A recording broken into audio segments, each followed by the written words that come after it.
রাধে রাধে বন্ধুরা, কেমন আছো তোমরা সবাই? আশা করছি তোমরা সবাই খুব ভালো আছো। আমিও ভালো আছি। তুই সিম্পল হাউসওয়াইফ জয়শ্রীর নতুন আর একটি ব্লগে তোমাদের সকলকে স্বাগত জানাই। এখন বাজে সকাল 9:15 মতো। তাহলে চলো এখন থেকে তোমাদেরকে সাথে নিয়ে আমার ব্লগটা স্টার্ট করছি। আই হোপ যে আজকের ব্লগটা তোমাদের ভালো লাগবে। সকালবেলা একেবারে ফ্রেশ হতে গিয়ে স্নানটা সেরে নিয়েছি। যেহেতু টাইম কলের জল ছিল, তো গরম জলে স্নান করতে বেশ ভালোই লাগলো। শ্রীকৃষ্ণ গোবিন্দ হরি মুরারি দীনাথ নারায়ণ বাসুদেব, কৃষ্ণ চৈতন্য হরি মুরারি দীনাথ নারায়ণ বাসুদেব। ওম নমো শিবায় নমো, ওম নমো শিবায় নমো, ওম নমো শিবায় নমো। ওং ত্র্যম্বকম ভজামহে সুগন্ধিম পুষ্টিবর্ধনা উর্বারুকমিব বন্দনা মৃত্যুর্মুক্ষী মামামৃতাৎ। হর হর মহাদেব। জয় শিব শম্ভু।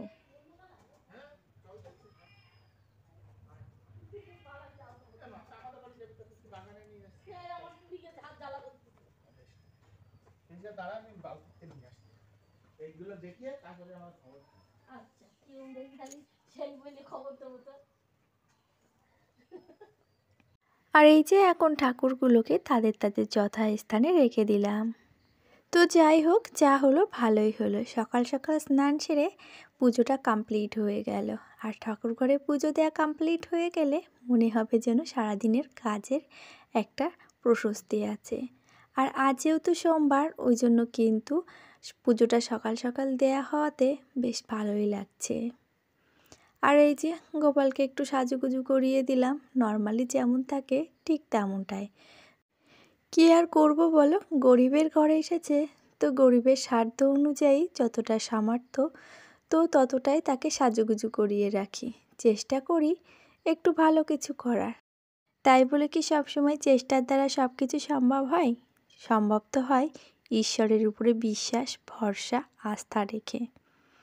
তো যাই হোক, এদিকে দেখো সকালবেলা তো এখনও ব্রেকফাস্টে চাও খাইনি, বাবুদের জন্য ভাতও বসাইনি। তো এই যে জাস্ট চা বসালাম আর ওদিকে ভাতটাও বসিয়েছি। আর স্নান সেরেছি যেহেতু সকাল সকাল, ওই জন্য না ঠান্ডা লাগছিল। তাই ভাবলাম যে একটু চাদরটা গায়ে দিয়ে নিই, আর হালকা পাতলা ঠিকই আছে, মোটামুটি ঘরের সঙ্গে অ্যাডজাস্টমেন্ট হয়ে যাবে। আর ঘরটা যত ঠান্ডা পড়ছে, তত যেন ঘরের মধ্যে মনে হচ্ছে কেউ না কেউ এসি চালিয়ে রেখেছে, কিংবা ঘরটা একেবারে ফ্রিজ হয়ে গেছে। বাইরে রোদ্দুরে গিয়ে যদি একটু দাঁড়ানো যায় তাহলে বেশ গাটা গরম হয়। তো সেই মতো চাটা খেয়ে বাইরে গিয়ে বেশ আধা ঘন্টা মতন জায়েদের সঙ্গে গল্প করে এসেছি। তারপরে বাবুদেরকে স্নান সারিয়ে বললাম তোরা জামা কাপড়গুলো পর, আমি ততক্ষণে ডিম ভাজাটা বানিয়ে ফেলি। যেহেতু আবার স্কুল টাইম হয়ে গেছে আর এখন প্রায় 10:30 মতন বাজে, তোদেরকে স্কুলে পাঠিয়ে দিতে পারলেই মোটামুটি আমার সকালের কাজবাজ কমপ্লিট হয়ে যাবে। তবে চলো এরই সাথে বলে রাখি, আমার আজকের ভিডিওটি তোমাদের কেমন লাগলো একটা কমেন্ট করে জানাতে ভুলবে না। আর যদি ভালো লেগে থাকে তো প্লিজ একটা লাইক করে দিও।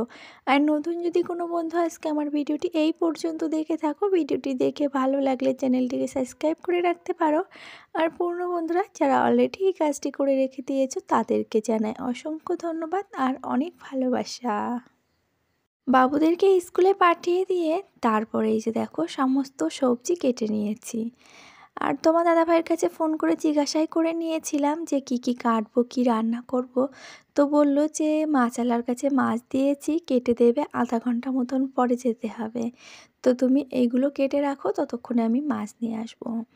তো আমি কেটে ধুতে ধুতেই তোমার দাদাভাই কিন্তু এর মাঝে আমার পেছনে চলে এসেছে মাছটা নিয়ে। তো দেখো কি কি কাটলাম ফুলকপি, আলু, আর এদিকে সিম, বেগুন, পালং শাক আর আলু দিয়ে একটা নিরামিষ বানাবো। আর ফুলকপিটা জানো তো 2 রকম ছিল, কেননা আমার মা গেছিলো বোনের বাড়িতে, তো সেখানে যাওয়ার আগে মায়ের বাড়িতে একটা ফুলকপি ছিল, তো সেই ফুলকপিটা দিয়ে গেছিলো আমাদের। তো সেটা ছিল ফ্রিজে। আর যেহেতু এই যে বিয়ে অনুষ্ঠানের মধ্যে আর সেটা বার করা হয়নি, আর ঘষা লেগে লেগে না কেমন একটা কালো কালো ভাব হয়ে গেছে। আর আজকে ফুলকপি নিয়ে এসেছিল, তো সেটা ছিল টাটকা। তো যাই হোক, ওই টাটকা ফুলকপি আর বাসি ফুলকপি দুটো দিয়ে যা হোক মিক্সিং করে আজকে রান্নাবান্নাটা হয়ে যাবে। আর এই যে সবটা তো ধুয়ে পরিষ্কার করে নিলাম, আর এখন এবার মাছটা ধোয়ার পালা। দেখো জাস্ট এই যে প্যাকেটটা এনে আমার পেছনে রেখে দিয়েছে, আর মাছগুলো কেটে দিয়েছে। এটাই অনেকটা বড় ব্যাপার, যেহেতু আমার স্নান টান কমপ্লিট হয়ে গেছে। এখন যদি আমার এই মাছগুলোকে আবার কাটতে বসতে হতো, তাহলে কেমন বিরক্ত লাগতো বলো তো। তো যাই হোক, মাছগুলো কাটতে হলো না, কিন্তু একটু পরিষ্কার করে বাছতে হলো। যেহেতু দোকানদাররা কাটে, তো সেখানে তো ভালো করে কাটে না, ওরা কিন্তু যথেষ্ট মানে আঁশ থেকে যায় গায়ে, তবু কি ওই যে কাটাটা হয়ে যায়। আর এই যে দেখো কানকের ভেতরে কেমন নোংরা, যদি কিনা এই কানকোগুলো না ফেলে দিই তাহলে কিন্তু মাছগুলো একদমই খেতে পারবো না। পুরো কাদা ভর্তি যাকে বলে। তো মাছগুলোকে ভালো করে ধুয়ে রেখে দিয়েছি, আর এই যে এবারে সবজিটা বসাবো। ওদিকে কিন্তু আমি কড়াই বসিয়ে আলুটাকে ভাজতে বসিয়ে দিয়েছি। এবারে ঝটপট সবজিগুলোকে কেটে কড়ার ভেতরে দিলেই হয়। আর শীতকালে এরকম পালং শাক, বেগুন, শিম দিয়ে নিরামিষ খেতে কার কার ভালো লাগে একটু কমেন্ট করে জানাবে তো। আমার তো বেশ ভালোই লাগে, শুধু যদি এর সাথে থাকে একটু বড়ি, তাহলে জাস্ট জমে যাবে। তো খেতে বসে তোমার দাদাভাইকে বলছিলাম যে তুমি একটু বড়ি নিয়ে আসবে, যেহেতু ঠান্ডা ঠান্ডা পড়ে গেছে। আর জানো তো আমার শ্বশুরবাড়িতে বড়ি দেয়া নেই, তো সেক্ষেত্রে আর বড়িও দেয়া হবে না। আর মায়ের বাড়িতে আগে বড়ি দিত, তবে বাবা মারা যাওয়ার পরে থেকে মা আর বড়ি ঠড়ি দেয় না। কেননা আমার বাবা বড়ি খেতে খুবই ভালোবাসতো, তো সেক্ষেত্রে মা ওই যে বড়ি দিতে গেলে তার ওই যে মনে কষ্ট লাগে, সেক্ষেত্রে আর মা বড়িই দেয় না। তো যাই হোক, যার জন্য আশা করে বড়ি দিত সেই যখন আজকের দিনে নেই, তবে তার তো মনে দুঃখ থাকবেই। তো সেই জন্য না আমরাও আর বাবার বাড়ি থেকে যে বড়ি পাবো সেই আশাও করি না। আর এই যে দেখো শাকটা কিন্তু একটু ঘাটা ঘাটা মতন সিদ্ধ হয়ে গেছে, তখন কিন্তু একটু আদা আর একটু মিষ্টি দিয়ে তোমার শুকনো শুকনো করে তারপরে লাভিয়ে ফেলেছি। লাভিয়ে কড়াইটাকে ধুয়ে আমি বসিয়ে দিয়েছি।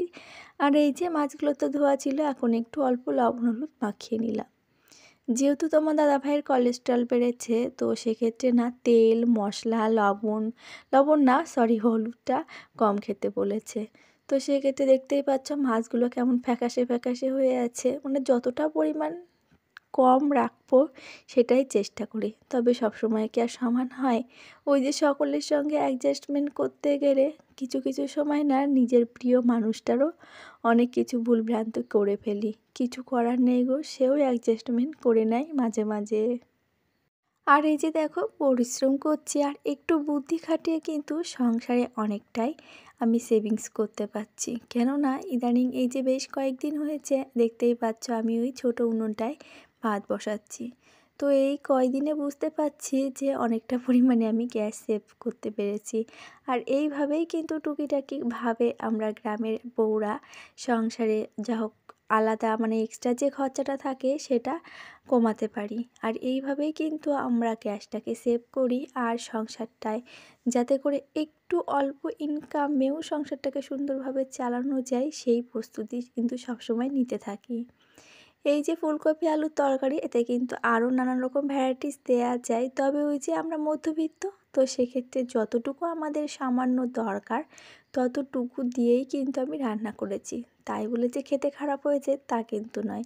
একটু বাকি ছিল ধনেপাতা, তো জাস্ট ধনেপাতাটাই অভাব ছিল। তো যাই হোক সে কথা বাদ দাও, এখন তো সন্ধ্যা নেমে গেছে, খাওয়া দাওয়া কমপ্লিট করেছি। তো একটু ধনেপাতা দিলে ফুলকপির তরকারিটা আরও বেশি জমে যেত, কিন্তু ধনেপাতারই অভাবে সেই জমা জিনিসটা হয়নি, কিন্তু জাস্ট অসাধারণ হয়েছিল। আর এই যে কিছু জামা কাপড় ছিল সেগুলোকে এখন সন্ধ্যাবেলা পাট পাট করে নিচ্ছে, আর ওদিকে চেঁচাচ্ছি বাবুদেরকে বই পড়ানোর জন্য। মানে বই পড়ানোর জন্য কি, বই পড়তে বসার জন্য। ওরা কিন্তু বাইরে দুজনা লাটিম নিয়ে খেলছে জানো তো, এত দুষ্টুমি করে। আর তাতে করে ছোটোবাবুর দাঁতটাও একটু যন্ত্রণা যন্ত্রণা করছে, তো ভাবছি মনে মনে আজ দাঁতটাকে ধরবো আর উঠিয়েই দেব, দেখা যাক কত দূর কী করা যায়। তো যাই হোক, যে জামাকাপড়গুলো অগোছালো ছিল সেগুলোকে তো এখন এই যে গুছিয়ে রাখছি। তবে কি জানো তো, 4 জন মানুষ জামাকাপড় পরে আর একজন মানুষ গুছায়, তাহলে কত পরিমাণে গোছাতে হয়। এই যে কয়েকদিন ধরে দেখতেই পাচ্ছ, শুধু জামাকাপড় আমি শোকেজের মধ্যে তুলতেই আছি। এই শোকেসটার যেমন চাপাচাপি অবস্থা, ওই পাশে শোকেসেও তো কাপড়ের তেমন চাপাচাপি অবস্থা। তো কোনো জিনিস না সঠিকভাবে আমি রাখতেও পারি না। ওই যে একরকম ভাঁজ করি, তারপরে গিয়ে আর একরকম হয়, যাকে বলে এক প্রকার ঠেসে গেঁথে শোকেজের মধ্যে ঢোকানো। তো তারপরে বাবুদেরকে বললাম বই নিয়ে বসতে, আর ওইদিকে দাদু আবার এনে দিয়েছে একটু কি বলে স্যান্ডউইচ, তো সেটা খাচ্ছে আর আমাকে একটা দিয়েও গেল জাস্ট এইমাত্র। তো আমি এদিকে চা বসিয়েছি, আর এদিকে কিছু জিনিস বাড়ান্ত ছিল, সেগুলোকে এখন কৌটোয় ভরে রাখছি, যেহেতু সকালবেলায় এই খালি কৌটো না দেখতে একদমই ভালো লাগে না। তার জন্য ওই যে সকালের কাজটা এখনই সেরে রাখলাম। আর এদিকে দেখো বাবু স্যান্ডউইচ দিয়েছে আর গরম গরম চা, তাহলে তো সন্ধ্যাটা জমেই যাবে। তবে চলো আজকের মতন ভিডিওটি এই পর্যন্তই। সকলে খুব ভালো থাকবে, আবারও দেখা হবে।